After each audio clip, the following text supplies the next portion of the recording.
আসসালামু আলাইকুম ওয়া রাহমাতুল্লাহি ওয়া বারাকাতুহু।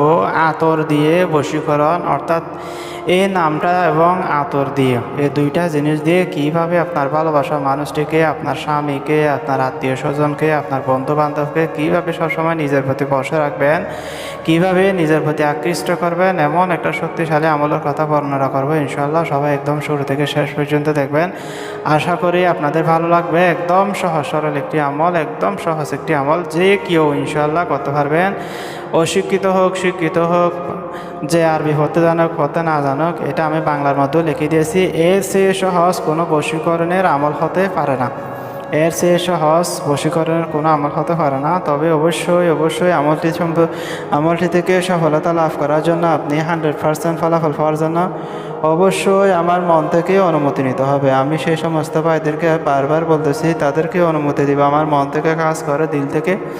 আপনারা অবশ্যই আমার চ্যানেলটি সাবস্ক্রাইব করে বড় করতে সহযোগিতা করবেন, আমার আমলগুলো মানুষের কাছে পৌঁছে দেওয়ার জন্য। কারণ বর্তমান সময়ের মধ্যে ফেসবুক এবং ইউটিউবের মধ্যে হাজার হাজার পণ্য কবিরাজ চেয়ে গেছে। তারা মানুষের উপকার আছে, ক্ষতি বেশি করতেছে, মানুষকে সঠিক কোনো আমল দিচ্ছে না, মানুষের টাকা নিয়ে মানুষকে ব্লক দিচ্ছে, আল্লাহ রসুলের নামে শপথ করে মানুষের সাথে প্রতারিত করতেছে। এই সমস্ত বন্ডদের কাছে না গিয়ে আপনারা আল্লাহর পবিত্র নামের, পবিত্র কোরআনের আয়াত থেকে বিভিন্ন আয়াত দিয়ে যে আমলগুলো করা হচ্ছে সেগুলো করুন। আমার কাছে আসার দরকার নেই অন্যকে বন্ড বলে, বাটফর বলে আমিও সাজতেছি না। আপনারা নিজের আমলগুলো নিজেরা করুন, আল্লাহ অবশ্যই আপনাকে সফলতা দিবে, আল্লাহ অবশ্যই আপনাকে কামিয়াবি দান করবেন।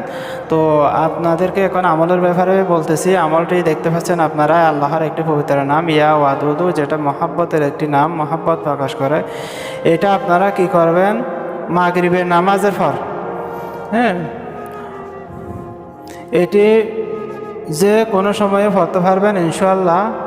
তবে সবচেয়ে ভালো হয় মাগরিবের নামাজের পরে করলে। যদি কোনো স্ত্রী লোক, এটা আপনার স্বামীর জন্য বেশি করলে সাথে সাথে রেজাল্ট পাবেন। যদি কোনো স্ত্রী লোকের স্বামী বদমেজাজি হয়ে থাকে, তাকে কথায় কথায় বিভিন্ন ধরনের অত্যাচার করে, নির্যাতন করে, তাকে মানসিক যন্ত্রণা দিয়ে থাকে, এই সমস্ত স্ত্রী লোকেরা করলে ইনশাল্লাহ সাথে সাথে রেজাল্ট পাবেন। মাগরিবের নামাজের পর আপনারা একটা সুন্দর, একটা সুগ্রহণযুক্ত একটা আতর নেবেন। সেই আতরের মধ্যে 3000 বার ইয়া ওয়াদুদ নামটি জপ করে প্রতি 100 বার পর ফু দিবেন। আপনার স্বামীর মহব্বতের কথা চিন্তা করে, ভালোবাসার কথা চিন্তা করে, তার নাম দিয়ে। যদি আপনার কোনো স্ত্রী যদি এরকম হয়, আপনি একজন স্বামী কিন্তু আপনার স্ত্রী আপনার কথা শুনে না, পরকীয়া আসক্ত, কিংবা স্বামীও এরকম আসক্ত, ইনশাল্লাহ তাদের জন্য করতে পারবেন।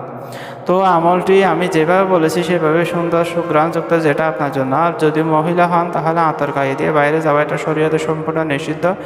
ঘরের মধ্যে ব্যবহার করতে হবে সেই আতরটা, ঘরের ভিতরে আত্মীয় স্বজন ভাই মতো। বাইরের কোনো পুরুষ, বেগানা কোনো পুরুষ আপনার আত্মীয়ের মধ্যে পড়ে না, এমন পুরুষ আত্মীয়ের মধ্যে পড়লেও যাদের সাথে বিয়ে শাদী জায়েজ নাই, এই সমস্ত হতে হবে। কিন্তু যদি বিয়ে শাদী জায়েজ আছে, যে এমন পুরুষের সামনে যদি এ ধরনের আতর দিয়ে যান, তাহলে সে আপনার প্রতি আকৃষ্ট হতে পারে, এখানেও আপনি ব্যবহার করতে পারবেন না।